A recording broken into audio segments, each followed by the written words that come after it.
ஓம் சாய்ராம், ஸ்ரீ சாய்ராம், ஜெய் ஜெய் சாய்ராம். சாய் பக்தர்கள் அனைவருக்கும் சாய் கீதை டிவியின் சார்பாக என் பணிவான வணக்கங்கள். வெகு நாட்களாக பாபாவுடைய துவாரகமாயை பற்றி ஒரு பதிவு போடணும் அப்படின்ற எண்ணம்.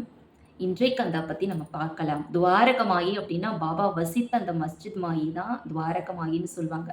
பாபா ஷீரடியில் தான் வசிக்க தேர்ந்தெடுத்த இடம்தான் இந்த மசூதி. இந்த பாழடைந்த மசூதியை பாபா துவாரகமாயி மஸ்ஜித் மாயி அப்படின்னு சொல்லுவார். இங்கு காலடி வைத்த யாரும் கஷ்டப்பட மாட்டாங்க. அவங்களுடைய கஷ்டங்கள் எல்லாம் ஒரு முடிவுக்கு வந்து விட்டது என்று பொருள் கொள்ளுங்கள் அப்படின்னு பாபா ரொம்ப ஆணித்தரமாக சொன்ன இடம்தான் இந்த துவாரகமாயி. முதல்ல இந்த துவாரகமாயினா என்ன பொருள்னு பார்க்கலாம். துவாரகா அப்படின்னா நுழைவாயில், தி என்ட்ரன்ஸ் அப்படின்னு சொல்லலாம். மாயி என்றால் இந்த மராத்திய மொழி பிரகாரம் அன்னை என்று பொருள்.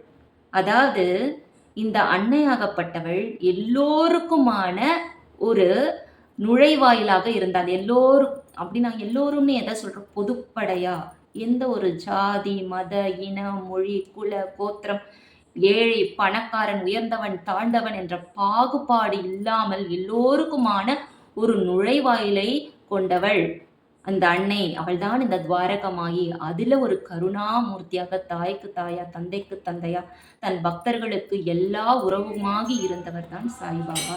அந்த கருணை வடிவானவர். அவருக்கு எந்த ஒரு பேதமுமே கிடையாது. எல்லா மக்களும் அவருக்கு ஒன்றுதான். அதை உணர்த்ததான் பாபா அந்த மஸ்ஜித் மாயிக்கு அன்றைக்கே துவாரகா மாயி என்று பெயர் சொன்னார். இன்னும் இந்த துவாரகா மாயை பத்தி நம்ம சொல்லணும்னா, இந்த துவாரகா மாயில ஒரு சாதாரண மனிதனுக்கு உண்டான அத்தனை கேள்விகளுக்கும் பதில் உண்டு. அவனுக்கு உண்டான அத்தனை தேவைகளும் இங்கு பூர்த்தி செய்யப்படும். நியாய தர்மத்தோடு கட்டுப்பட்டு என்னென்ன ஒரு மனிதனுக்கு தேவையோ அத்தனையும் இந்த துவாரகமாயில பூர்த்தி செய்யப்படும். எந்த ஒரு பேதமும் அல்லாது.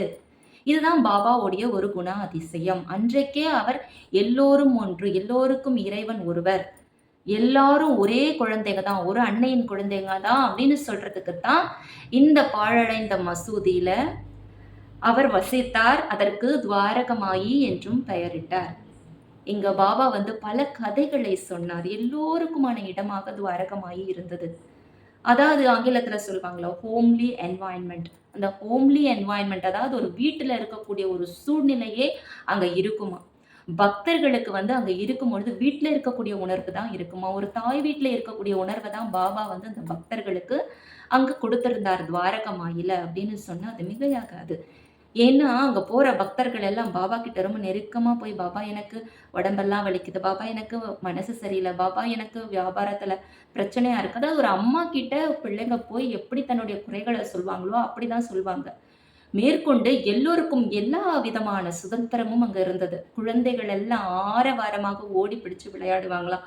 பாபாக்கு குழந்தைகள்னா ரொம்ப பிடிக்கும். அவர்களுக்கு இனிப்பை வழங்கி அவர்களோட அவ்வளவு சந்தோஷமா உரையாடி பேசி மகிழ்வாராம். அவங்களோட விளையாடுவாராம் பாபா.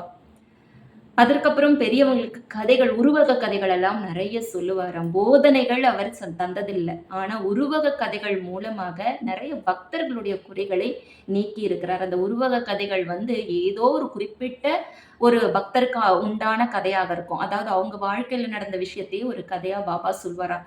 நிறைய பேருக்கு புரியாது. ஆனா சேர வேண்டியவங்களுக்கு அந்த கருத்து போய் சேர்ந்துடும். அப்படி பாபா நின்று பல அற்புதங்களை நிகழ்த்திய இடம்தான் துவாரகமாயி. அதுல பாபா ரொம்ப ஒரு எளிமையான வாழ்க்கையை வாழ்ந்தார். காலையிலே ஒரு பணக்காரனை போல இருப்பார். எப்படின்னா வரக்கூடிய தட்சணைகளை எல்லாம் வாங்கி வைத்துக்கொண்டு ஒரு பணக்காரனை போல இருப்பார்.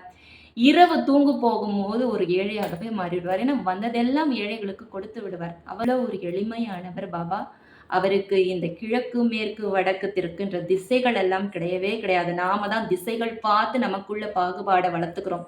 ஆனா பாபாவுக்கு இந்த திசைகள் கிடையாது. தெய்வங்களுக்கு திசைகளே கிடையாது. குருமார்கள் பொதுப்படையானவர்கள். அதுலயும் பாபா போன்ற ஒரு சத்குருமாரானவர் என்றைக்குமே பொதுப்படையானவர். அதனாலதான் அவர் ஒரு மதம் தழுவிய போதனைகளை எல்லாம் அவர் வாழ்நாள்ல கொடுத்ததில்ல. பொதுப்படையான போதனைகளையும் உருவ கதைகளையும் சொல்லிதான் பக்தர்களை வழி நடத்தினார். எல்லோரையும் ஒன்றிணைக்கும் பாலமாக இருந்தார். முக்கியமாக இந்து மற்றும் முஸ்லிம் அன்பர்கள் ஒன்றிணைக்கும் பாலமாக பாபா இருந்தார் அவர் வாழ்நாள்ல. அதே சமயத்துல எல்லோருக்கும் அந்த இடம் ஒரு அழகான ஒரு இருப்பிடமா, தாய் வீட போல விளங்கியது அப்படிங்கிறத நம்ம இங்க சொல்லி பெருமிதப்படணும்.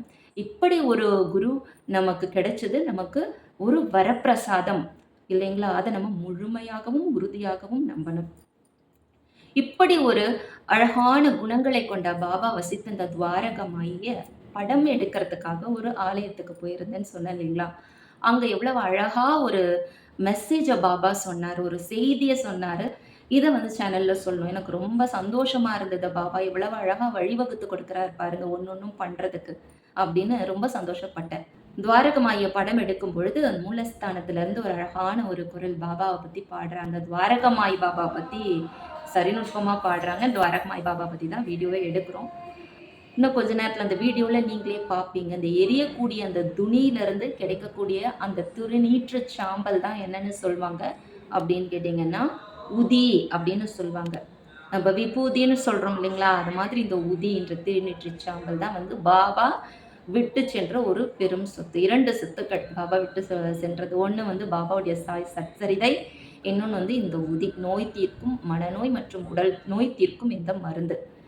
இந்த அழகா அந்த துவாரகமாய படம் பிடித்து விட்டுட்டு, வெளியில வந்து அந்த பாடுனவங்க கிட்ட போய் கேட்டேன். "அம்மா ரொம்ப அழகா பாடுனீங்கம்மா. ரொம்ப சந்தோஷமா இருந்தது. நானு வீடியோ எடுக்கும்பொழுது நீங்க சரியா வந்து பாபாவுடைய துவாரகமாய் பாடல பாடுனீங்க. அதுல துவாரகான்ற ஒரு வார்த்தை வந்தது. அதுவே ரொம்ப ரொம்ப வந்து நம்ம படம் பிடிக்கவும், அவங்க பாடவும் எல்லாம் ஒரே மாரி இருக்கவே, ரொம்ப சந்தோஷமா இருந்தது. அவங்கள போய் நானு பாராட்டினேன். "ரொம்ப அழகா பாடுனீங்கம்மா. உங்க குரல் ரொம்ப கணீர்னு இருந்ததுன்னு" அவங்களுக்கும் ரொம்ப சந்தோஷமா இருந்தது. அவங்க என்ன கேட்டாங்க, "எதுக்காக நீங்க எடுக்குறீங்க?" அ அப்படின்னு கேட்டப்ப நான் சொன்னேன், ஒருத்தவங்க வந்து உதினா என்னன்னு கேட்டிருந்தாங்க. அவங்களுக்காக தான் இத முக்கியமாக நான் எடுக்கிறேன் அப்படின்னு சொன்னப்போ, அப்போ அந்த பெண்ணுடைய அப்பா சொல்றாரு. அந்த குழந்தை பாடுனாங்க இல்லைங்களா? அந்த குழந்தையோட அப்பா சொல்றாங்க, "இந்த உதி இருக்கு இல்லைங்களா, அந்த உதி.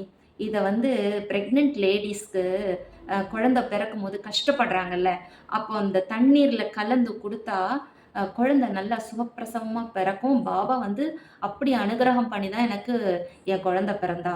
அப்படின்னு அவர் சொன்னதும் எனக்கு ரொம்ப சந்தோஷமா இருந்தது. துவாரகமாய் பத்தி நம்ம வீடியோ எடுக்கும்பொழுது, அந்த துவாரகமாயிலிருந்து பாபா நமக்காக விட்டு சென்ற அந்த உதிய சாப்பிட்டு ஒரு குழந்தை சுகப்பிரசவம் ஆகுன்ற செய்தி, இது எல்லாமே நம்ம எதிர்பார்த்து நடக்கல. இது எல்லாமே பாபாவுடைய ஏற்பாடு. துவாரகமாயில முடியாத காரியம் என்று எதுவுமே கிடையாது. இன்னும் துவாரகமாய் பத்தி நெறைய விஷயங்கள் நம்ம சொல்லலாம். இன்றைக்கு உதி பத்தி பேசியிருக்கோம். இதுக்கு அடுத்தடுத்து வர பதிவுல துவாரகமாயில இருந்து கொண்டு பாபா என்னென்ன அற்புதங்கள் எல்லாம் நிகழ்த்தினார், அது மூலமா உலகுக்கு என்ன கருத்து சொல்ல வந்தார் அப்படிங்கிறதையும் நம்ம பார்க்கலாம். தொடர்ந்து சாகிதை டிவியில இது போல பாபாவின் பல மகிமைகளை பற்றி நம்ம பேசலாம். ஜெய் ஜெய் சாய்ராம்.